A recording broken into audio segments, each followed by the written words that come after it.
Hi everyone, welcome to my channel, WW Designs.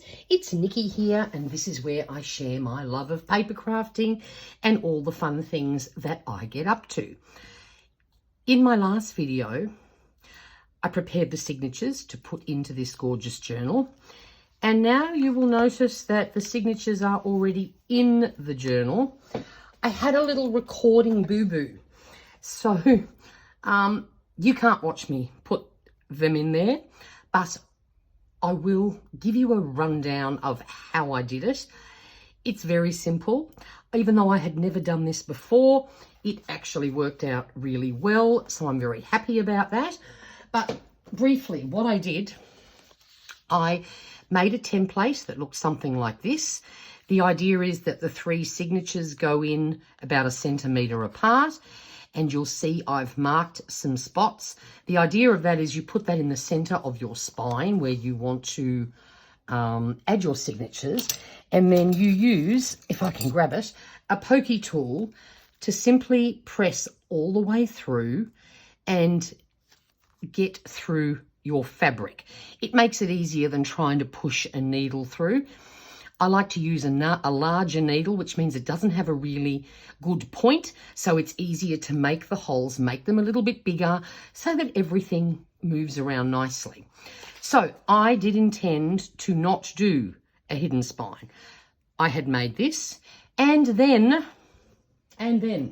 I found this fabric scrap.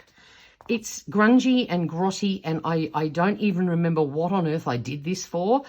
But I went, oh, I think that's a good match for this journal. So what I did, it's quite a flimsy fabric. So I simply glued this down onto the fabric and let it dry for 24 hours. Cut around the edge, but leaving a nice little border. You can just sort of see the colour change in there where this has gone down. But because this is quite flimsy, I just thought it would be better to do it this way and give this fabric a little bit of extra strength. So good glue, 24 hours, cut it all out, sat it down on my spine. So I made sure my little drawing here was facing upwards so I could prick holes that would go through the fabric. And then I simply did a triple or a 3-hole pamphlet stitch, as they call it. So I started with the front one, you go down through the middle, you come up at the end, you go back down through the middle, and just one little hint, especially if you're using something that's stranded and may split, hold on to this bit and try and put your needle through the top of the hole. That way you reduce the splitting of the cord. Then you go down the back again, up through here.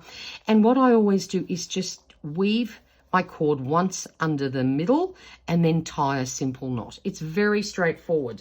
The other hint is make sure when you're doing this that your signatures are up the right way.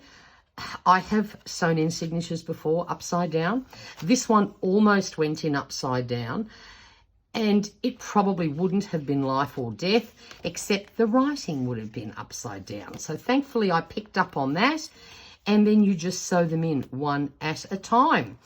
Then I put a heap of glue on the base, also on the underside of my spine bit here, glued it down. Then I grabbed a clip like this one here, and again I let it sit for 24 hours so that it got completely dry. So very simple procedure, very happy with how it worked out. It seems to be nice and solid, and thanks to that little bit of cardstock under there, I think it will definitely go the distance.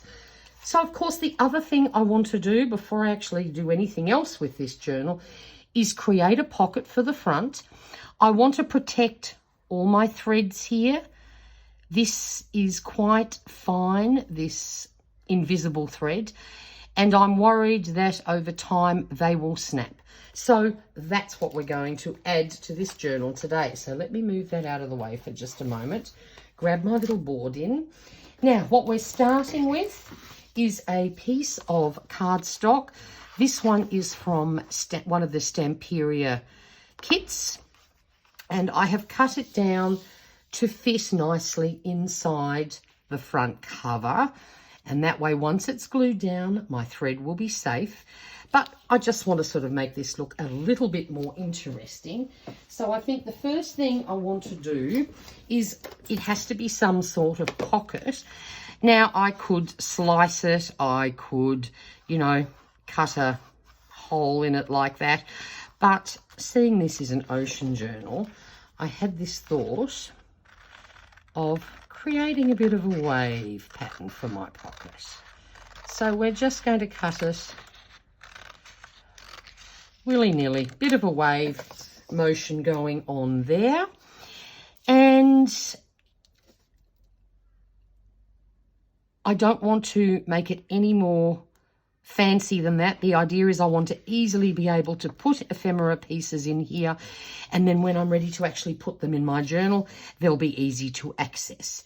So just one thing I want to do before I glue down my sides, I am going to add a little bit of decoration to this. First of all, I have Mr. Fish who I want up the top here. So what we're going to do, I'll just pop some glue on, and we're going to stick Mr. Fish down.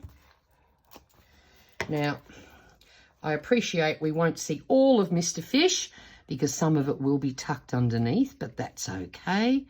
Let's see what we can fit on here. And we'll just glue that down quickly. There we go. And then while this is still damp, I'll just fold that in nicely.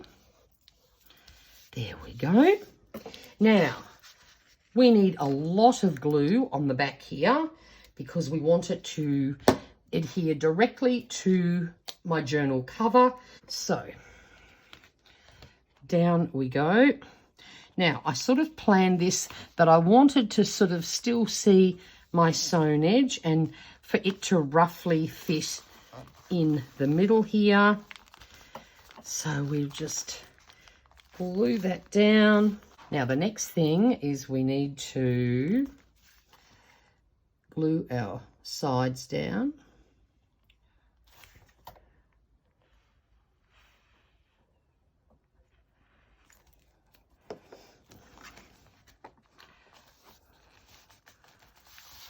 And now we have a pocket. So there's Mr. Fish.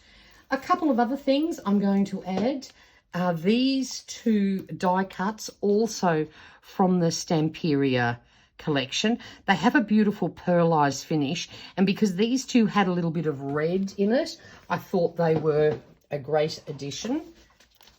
So we'll stick those down. Again, I'm just doing everything with my tiger glue. It just adheres so well. And these are purely for decoration, so don't have to be too pedantic.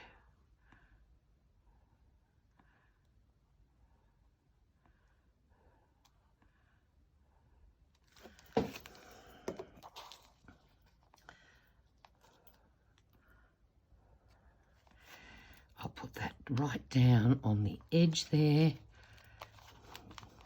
Honestly, this collection is truly stunning. There are so many beautiful pieces in it.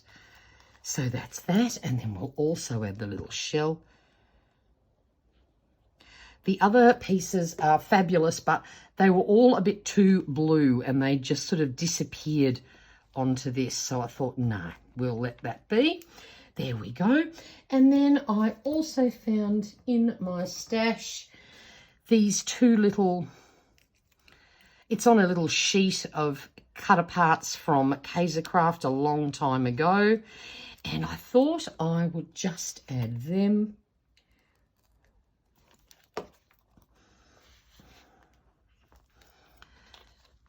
Pop that on there.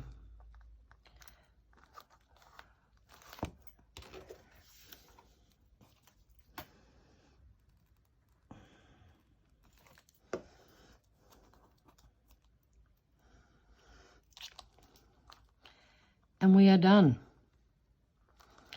I think that will do very nicely. So now, when my first lot of goodies arrive, I can hide them safely in my pocket And then, as I mentioned in a previous video, as they arrive, I'm actually going to start decorating this journal from the get-go instead of leaving it all till the end. So my journal is now ready to go, with the exception of a closure, but I'm seriously thinking of leaving that until I see how big this journal is when it's finished. So for now, we're not going to have a closure. That's if I even add one. Maybe we'll just leave it without. We shall see what happens as time goes on. So that's my journal ready to roll. If you have any questions, please pop them down in the comments box. And until next time, stay safe and stay healthy. Bye for now.